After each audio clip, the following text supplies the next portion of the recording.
Assalamualaikum warahmatullahi wabarakatuh. Selamat siang teman-teman.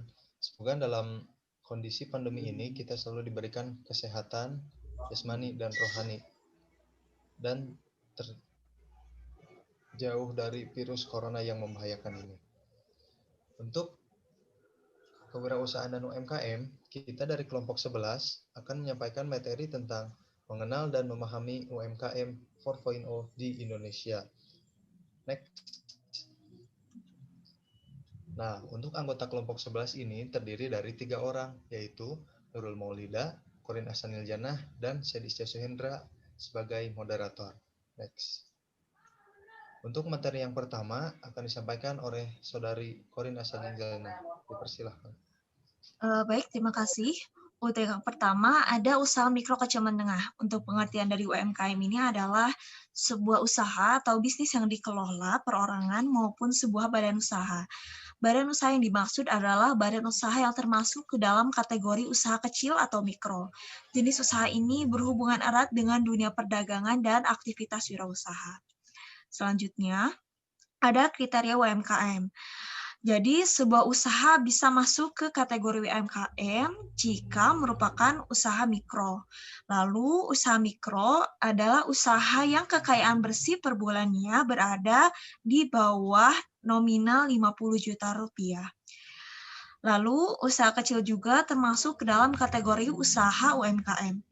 Syarat dari usaha kecil adalah usaha yang kekayaan bersih per tahunnya berada di bawah nominal 300 juta rupiah.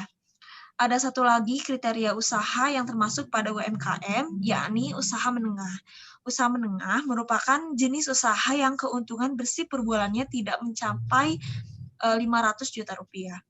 Selanjutnya, ada ciri-ciri dari UMKM. UMKM ini memiliki beberapa ciri. Salah satunya adalah jenis barang dagangan bisa berganti-ganti. Lalu lokasi usaha jenis ini juga biasanya dapat berpindah-pindah dengan mudah. Ciri lainnya yang dimiliki UMKM adalah belum memiliki administrasi organisasi untuk usaha yang dijalankan. Baik, untuk selanjutnya kita masuk pada mengenal industri 4.0 pada UMKM. Untuk pengertian industri 4.0, industri 4.0 adalah tren industri dunia yang menggabungkan teknologi otomatisasi dengan teknologi cyber. Jadi industri 4.0 ini merupakan era industri yang memanfaatkan teknologi sehingga mempermudah kerjasama manusia di dalamnya. Pengguna teknologi pada era industri 4.0 ini membuat pengguna dapat memanfaatkan waktunya menjadi lebih efisien. Juga pelayanan dalam jaringan untuk konsumen ini dapat mempermudah para pelaku usaha yang berada di berbagai tempat. Baik, untuk selanjutnya kita masuk pada revolusi industri 4.0 dan sejarah revolusi industri dunia. Terdapat kutipan dari Marcel Susanto. Beliau menjelaskan bahwa revolusi industri adalah perubahan besar dan radikal terhadap cara manusia memproduksi barang. Perubahan besar ini tercatat sudah 3 kali terjadi, dan saat ini kita sedang mengalami revolusi industri yang keempat. Setiap perubahan besar ini selalu diikuti oleh perubahan besar dalam bidang ekonomi, politik, bahkan militer, dan budaya. Untuk yang pertama ada revolusi industri 1.0. Revolusi ini merupakan revolusi pertama dan yang paling sering dibicarakan, yaitu proses dimulainya dan ditemukannya mesin uap, di mana dalam hal ini manusia tidak lagi selalu memanfaatkan atau mengandalkan tenaga otot, tenaga air, dan tenaga angin untuk menggerakkan apapun. Masalahnya kan tenaga otot ini merupakan tenaga yang cukup terbatas ya. Contohnya seperti manusia, kuda, sapi, dan yang lainnya. Lalu penemuan mesin uap ini merupakan penemuan yang dinilai cukup atau lebih efisien dan murah dibandingkan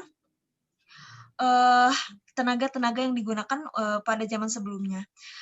Di sini terdapat mesin uap yang cukup efisien, di mana mesin uap ini diciptakan oleh James Watt di tahun 1776, di mana mesin uap rancangan dari James Watt ini dapat didirikan atau digunakan di mana saja tanpa harus dekat dengan air terjun atau dengan tempat yang berangin atau yang lainnya. Jadi pada hal ini kapal yang berlayar saat dulu biasanya itu terbatas, tidak selalu bisa berjalan, tapi saat ditemukan mesin ini untuk untuk sebuah kapal dapat berlayar secara full selama 24 jam. Contohnya, dulu waktu perjalanan dari Belanda ke Indonesia itu bisa sampai bertahun-tahun atau setahun lah kiranya. Tapi di saat ditemukannya mesin uap ini dan digunakannya mesin uap ini, jangka waktu yang ditempuh dari Belanda ke Indonesia itu hanya selama 2 bulan saja. Lalu selanjutnya ada barang-barang di mana barang-barang yang diproduksi pada zaman ini dapat diproduksi jauh lebih banyak dari sebelumnya, serta dengan biaya yang lebih murah daripada yang sebelumnya. Selanjutnya ada revolusi industri 2.0. Dalam industri ini merupakan revolusi industri yang kedua, di mana hal ini ditandai dengan adanya pergantian mesin uap dengan tenaga listrik atau telah ditemukannya tenaga listrik. Pada saat itu kita bisa bayangkan ya bahwasanya terjadi perubahan yang cukup besar pada dunia ketika ditemukannya listrik itu. Lalu pada saat ditemukannya listrik, terdapat perkembangan di mana munculnya barang-barang elektronik atau barang-barang yang menggunakan tenaga listrik ini yang dapat memudahkan usaha dari manusia gitu atau tenaga manusia, seperti mulai munculnya mesin-mesin canggih seperti televisi, mesin cuci, rice cooker, lemari pendingin atau pendingin ruangan, dan lainnya. Selanjutnya ada revolusi industri 3.0. Pada revolusi ini, pada revolusi 2.0 itu ditandai dengan adanya listrik. Nah, pada saat revolusi 3.0 ini ditandai dengan adanya atau munculnya mesin yang bergerak bergerak dengan otomatis atau berpikir secara otomatis. Contohnya ini seperti komputer atau robot. Nah, pada masa ini komputer adalah barang yang sangat mewah. Salah satu komputer yang pertama yang dikembangkan pada saat era Perang Dunia II, yaitu komputer bernama Colosseum, yakni mesin raksasa yang sangat besar, sebesar ruangan tidur, di mana komputer ini berfungsi sebagai mesin untuk memecahkan kode buatan Nazi Jerman. Komputer tersebut tidak punya RAM dan tidak bisa menerima perintah. Lalu komputer tersebut membutuhkan tenaga listrik yang sangat luar biasa besar, yakni sebesar 8.500 watt. Di mana kita bisa melihat ini belum bisa seefisien pada komputer saat inilah gitu. Jadi kapasitasnya masih kecil dibanding dengan komputer yang ada pada saat sekarang. Proses tersebut atau otomatisasi tersebut di mana semuanya menjadi otomatis dan tidak memerlukan tenaga manusia lagi. Artinya terjadi penurunan kelangkaan dari sumber daya manusia karena sudah dibantu oleh tenaga dari komputer tersebut atau robotik tersebut. Baik, mungkin cukup sekian. Terima kasih. Terima kasih kepada Corin yang telah menyampaikan materinya. Selanjutnya, materi yang kedua akan disampaikan oleh Nurul Maulida. Selanjutnya yaitu revolusi industri 4.0. Menurut Wikipedia, industri 4.0 merupakan otomatisasi sistem produksi dengan memanfaatkan teknologi dan big data konsep. Industri 4.0 pertama kali digunakan di publik pada pemeran industri Hannover Mercedes Kota dan Hannover Jerman di tahun 2011.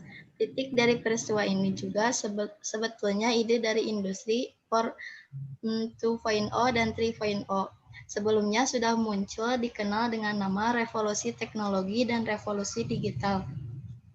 Industri 4.0 ini menggunakan komputer dan robot sebagai dasarnya. Kemajuan apa saja yang muncul di era ini, terutama yang berhubungan dengan komputer. Yang pertama, kemajuan yang paling terasa adalah internet. Semua komputer tersambung ke sebuah jaringan bersama. Komputer juga semakin kecil sehingga bisa menjadi sebesar kepala tangan sehingga tidak memiliki smartphone. Yang kedua, kemajuan teknologi terhubung dengan dunia luar adalah instrumen penting dalam revolusi industri 4.0.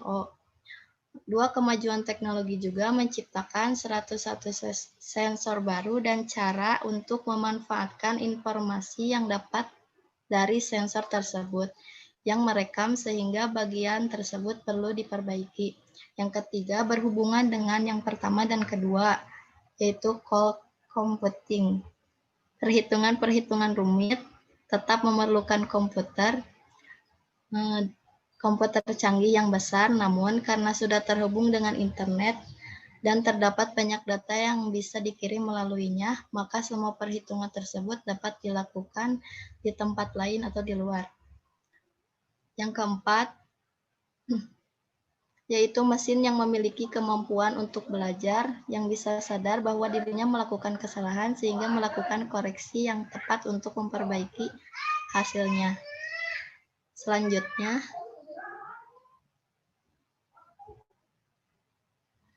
peran teknologi revolusi industri 4.0 melibatkan berbagai jenis teknologi untuk memberikan kemudahan pada banyak aspek di bidang industri.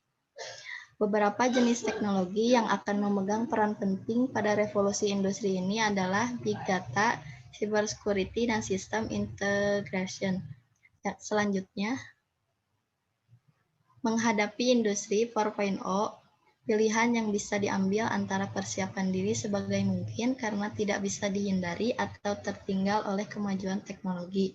Contohnya, saat ini sudah ada banyak pabrik yang menggunakan jaringan internet sebagai jalan mengakses informasi. Terima kasih.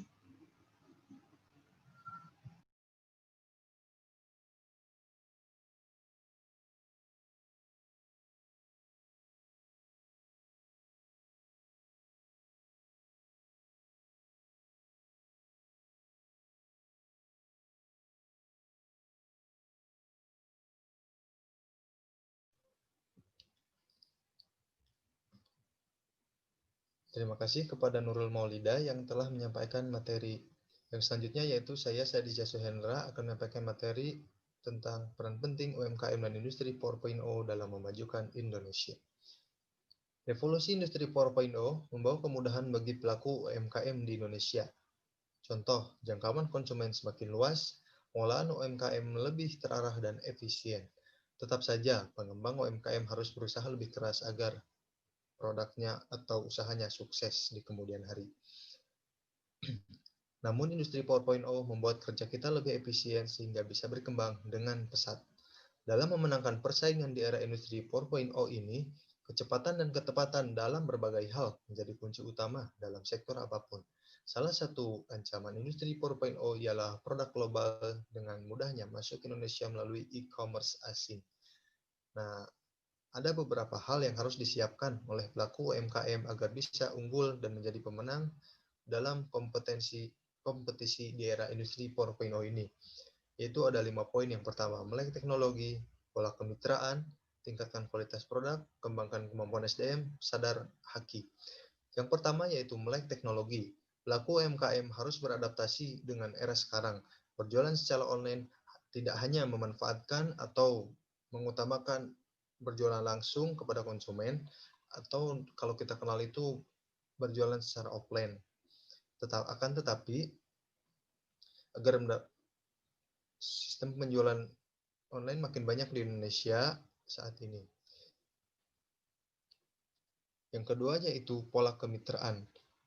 Pola kemitraan menjadi salah satu hal yang bisa digunakan untuk UMKM guna memperluas pasar mereka. Ada 2 alasan yang membuat kemitraan menjadi sangat penting, yaitu yang pertama, di era yang semakin global dewasa ini, tidak ada entitas yang bisa sendirian dalam upaya survive dan berkembang. Yang kedua yaitu berkaitan dengan revolusi industri 4.0 dengan perkembangan teknologi informasi yang luar biasa ini, yang mempengaruhi berbagai segi kehidupan masyarakat, termasuk selera konsumen sendiri. Kita, di era ini, siapa yang lebih lincah dalam mengantisipasi perkembangan teknologi lah yang akan bertahan dan berkembang. Lalu yang selanjutnya, tidak lupa yaitu tingkatkan kualitas produk kita. Mengapa? Yaitu banyak bisnis yang bangkrut karena tidak laku. Alasannya karena produk tidak menarik dan tidak berkualitas. tidak dapat memberikan nilai manfaat apapun terhadap penggunanya. Apapun bisnisnya, produk yang dihasilkan harus berkualitas agar bisnis menjadi sukses dan laris. Lalu yang keempat yaitu kembangkan kemampuan SDM yang kita punya. Industri 4.0 dinilai dapat meningkatkan efisiensi dan produktivitas, sehingga terjadi penurunan biaya produksi sendiri. Hal ini menyebabkan harga produk turun, akhirnya meningkatkan daya beli dan mudah dijangkau bagi kalangan berpendapatan rendah sekalipun. Kuncinya yaitu sumber daya manusia dan infrastruktur digital. Talent menjadi kunci sukses implementasi industri 4.0 juga agar bisa memenangkan persaingan global. Yang terakhir yaitu sadar terhadap hak kekayaan intelektual atau sadar terhadap haki.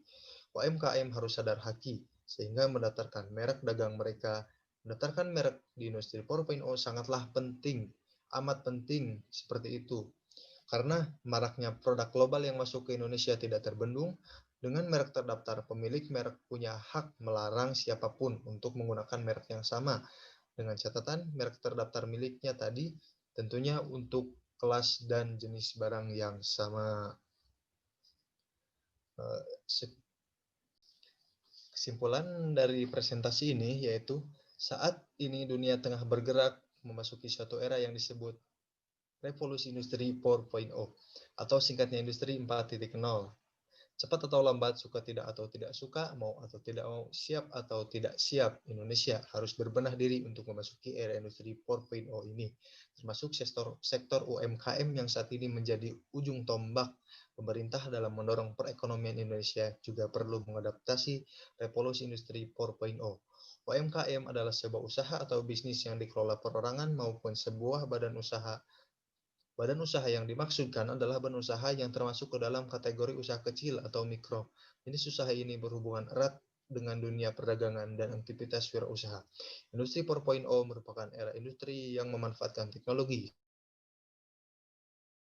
kerja manusia di dalamnya. 4.0 membuat penggunaan waktu menjadi jauh lebih efisien. Pelayanan daring untuk konsumen pada era industri ini juga mempermudah pelaku usaha di mana saja. Jika kelak kita mempunyai usaha atau UMKM kecil-kecilan, jangan lupa untuk memanfaatkan revolusi industri 4.0 karena bisa jadi batu loncatan untuk usaha kita berkembang pesat nantinya. Sekian presentasi dari kelompok 11. Mohon maaf apabila ada kekurangan. Wabillahi taufiq wal hidayah. Wassalamualaikum warahmatullahi wabarakatuh.